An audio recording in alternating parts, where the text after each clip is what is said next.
आज आपण एका सक्युलेंट प्लांट विषयी माहिती बघणार आहोत। हे प्लांट इनडोर आणि आउटडोर अशा दोन्ही कंडिशनला खूप छान वाढतं। या झाडाचं सायंटिफिक नाव आहे पोर्टुला कॅरिया आफ्रा आणि याला commonly elephant Bush, elephant food किंवा डॉर्फ और मिनी जेड प्लांट अशा अनेक नावांनी ओळखलं जातं। या झाडाची पानं अशी पाणी धरून ठेवतात, म्हणजेच मांसल असतात, म्हणून याला सक्युलंट म्हणतात। या झाडाचं मूळ स्थान म्हणजे नेटिव्ह प्लेस हे साऊथ आफ्रिका आहे। आफ्रिकेमध्ये शेळ्यांसाठी, हत्तीसाठी, रायनोसोरस आणि अनेक वन्य प्राण्यांसाठी या झाडाचा उपयोग खाद्य म्हणून केला जातो।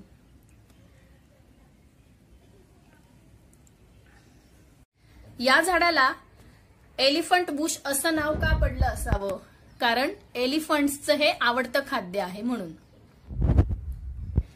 नेटिव्ह प्लेसमध्ये या झाडाच्या वाढीसाठी योग्य आणि पोषक वातावरण असतं, म्हणून तिकडे हे झाड 20 फुटांपर्यंत सुद्धा वाढतं।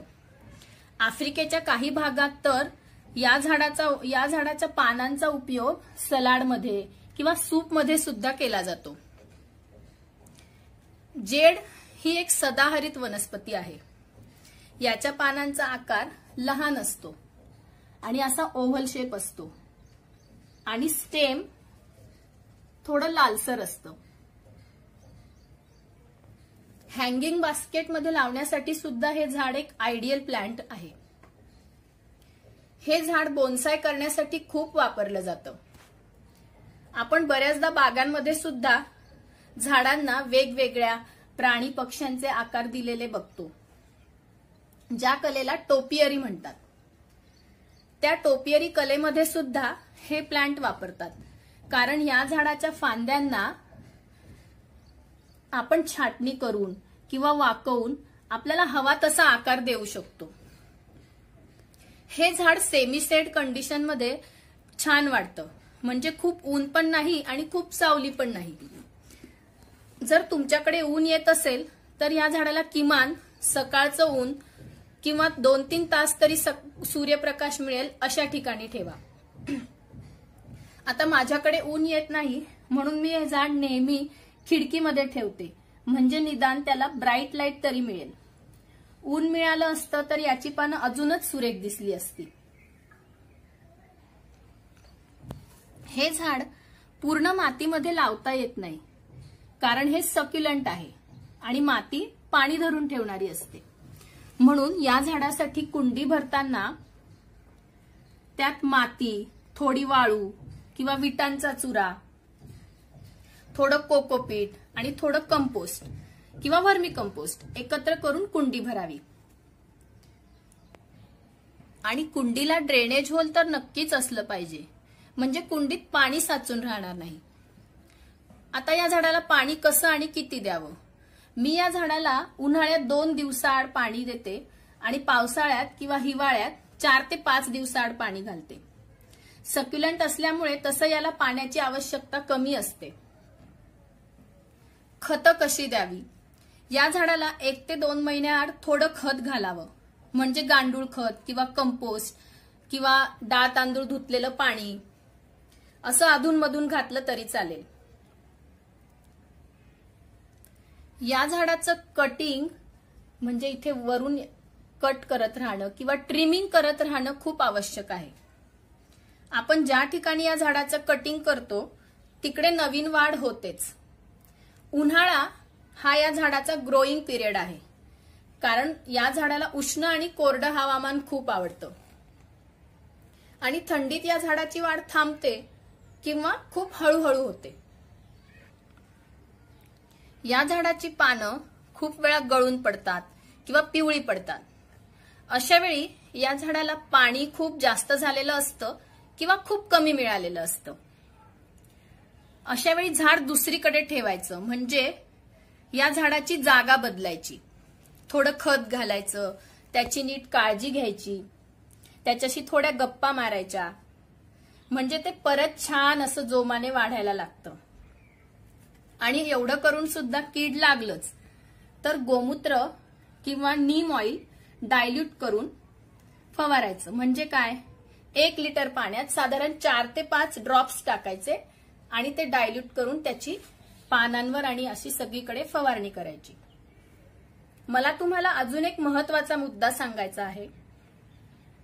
जे जेड प्लांट आपण नर्सरीमधून किंवा ऑनलाईन विकत घेतो, जे सगळीकडे जेड प्लांट म्हणून विकलं जातं, हेच ते प्लांट, ते मूळ मुख्य जेड प्लांट नाहीये. हे आहे एलिफंट बुश किंवा मिनी किंवा डॉर्फ जेड प्लांट. पण खऱ्या जेड प्लांटचं नाव आहे क्रॅसुला ओव्हॅटा.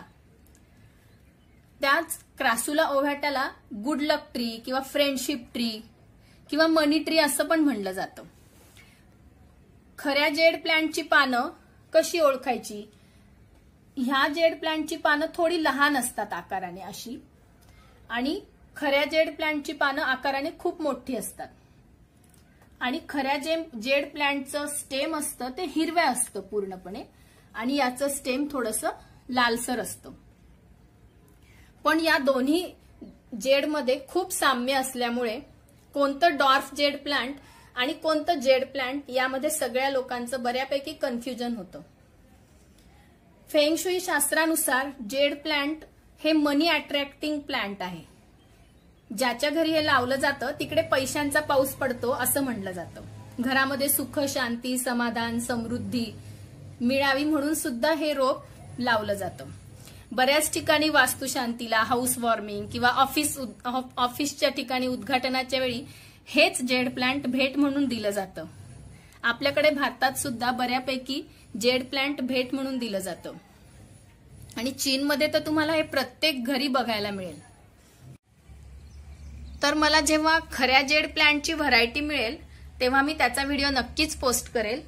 तर आजचं हे प्लांट आहे पोर्टुला कॅरिया आफ्रा, म्हणजेच डॉर्फ किंवा मिनी जेड प्लांट. आणि जे खरं जेड प्लांट आहे त्याचं नाव आहे क्रॅसुला ओव्हॅटा, ज्याला फ्रेंडशिप ट्री किंवा लकी ट्री म्हणून पण ओळखलं जातं. आता या झाडाचं प्रोपागेशन कसं करायचं ते बघूया. त्याच्यासाठी मी इथे ही कुंडी भरून घेतली आहे.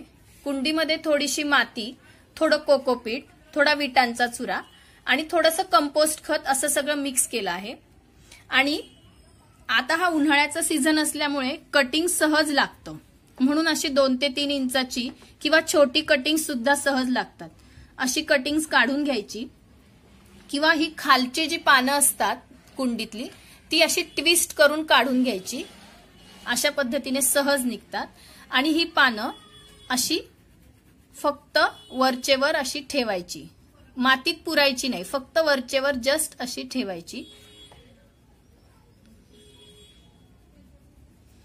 अशा पद्धतीने पानांनी सुद्धा ह्या झाडाची एक नवीन पालवी फुटून नवीन मुळं येऊन एक सुंदर रोप तयार होतं.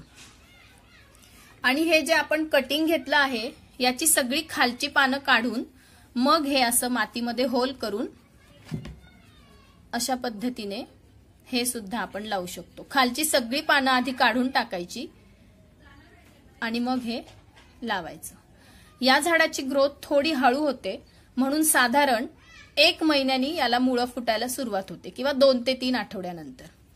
अशा पद्धतीने अगदी छोटंसं सुद्धा आपण कटिंग याचं लावू शकतो. हे अगदी लहान कटिंग सुद्धा आपण लावू शकतो.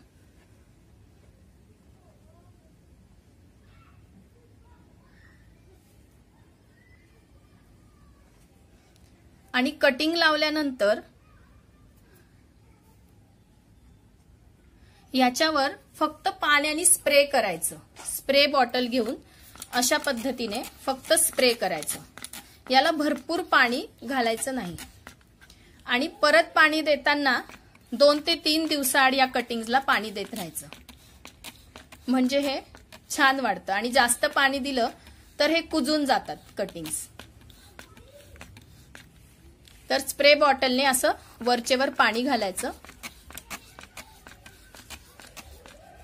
आणि जेव्हा आपण झाडाला पाणी देतो तेव्हा सुद्धा त्याची पानं अशी नेहमी स्प्रे बॉटलच्या पाण्याने अशी धुवून घ्यायची. तर कसा वाटला तुम्हाला आजचा हा जेड प्लांटचा व्हिडिओ? व्हिडिओ आवडला असेल तर व्हिडिओला लाईक करा, शेअर करा आणि माझ्या चॅनलला सबस्क्राईब करा.